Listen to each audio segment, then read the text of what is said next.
Surtout moi, après tant d'années, tu vois plus la réalité de la même façon. Chaque fois que tu la vois, tu as toujours comme préoccupation comment ça peut atterrir, ça. En quoi ça peut faire avancer ou progresser et les connaissances et les conditions de vie du monde. T'sais. Dans mon cas actuellement, ce qui me préoccupe beaucoup, c'est comment faire sortir le Québec de sa torpeur liée à...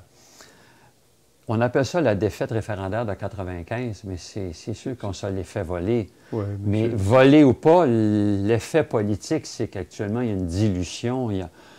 C'est un peuple qui n'a plus confiance en lui. Et là, le fédéral envahit tout. T'sais. On l'a vu, nous autres, à la recherche, dans les universités, maintenant, ils ne pensent plus le Québec. Ils sont obligés de penser le Canada pour avoir leur subvention. Puis ils justifient toujours ça en disant, bien écoutez, c'est pour la connaissance. Tu sais. Ouais. Mais comme par hasard, si tu veux travailler sur une problématique, je ne sais pas moi, de la délinquance ou la petite enfance, tu sais, il faut que tu t'associes avec une université à Toronto, à Winnipeg, tu sais, pour avoir accès à tes subventions. Mais là, ce n'est pas les mêmes dynamiques pantoute, tu vois, ouais. Ce n'est pas les mêmes politiques sociales qui existent. Et là, tu commences à réfléchir avec le regard de l'autre. Tu n'es plus sur tes propres bases, tu vois. Tu ne consolides plus ton espace national. Là. Tu rentres dans l'espace national de l'autre. Et ça c'est quelque chose qui me préoccupe. Mais quand j'y pense, j'essaie toujours de voir comment ça peut se traduire concrètement. Par quelle formation politique, par quel mouvement, comment faire circuler, comment renverser la vapeur. Et ça, je pense que ça vient de mon implication depuis les années 70. C'est-à-dire que je me verrais mal faire une recherche en vase clos.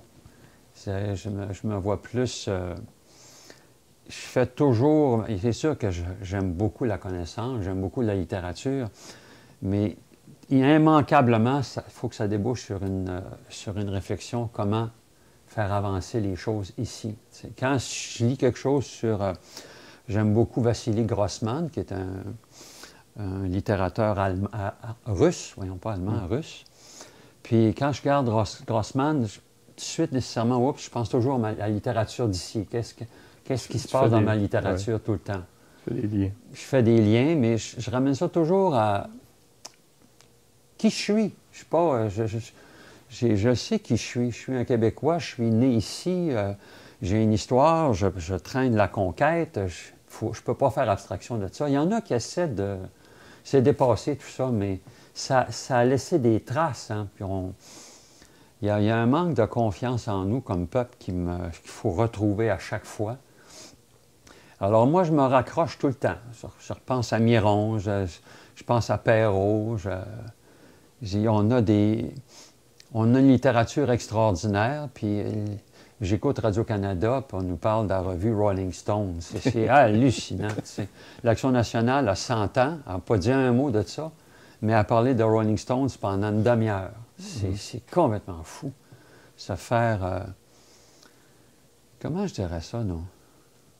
C'est un vol symbolique, tu sais. Perrault parlait ça du territoire de l'âme. Il y a quelque chose de nous autres qui sort, là. Notre imaginaire, la construction de ce qu'on est envahi. Les gens s'en vont dans le sud. Il n'y a plus de représentation de l'hiver. Mais l'affaire qui est extraordinaire, c'est que les gens vont dans le sud.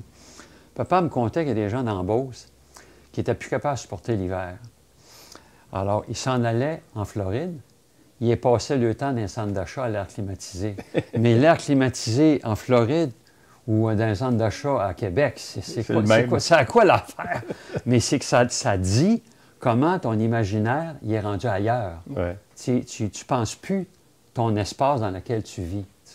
L'hiver, avant, c'était un lieu de fête. Ouais. Aujourd'hui, c'est une engeance. Ouais.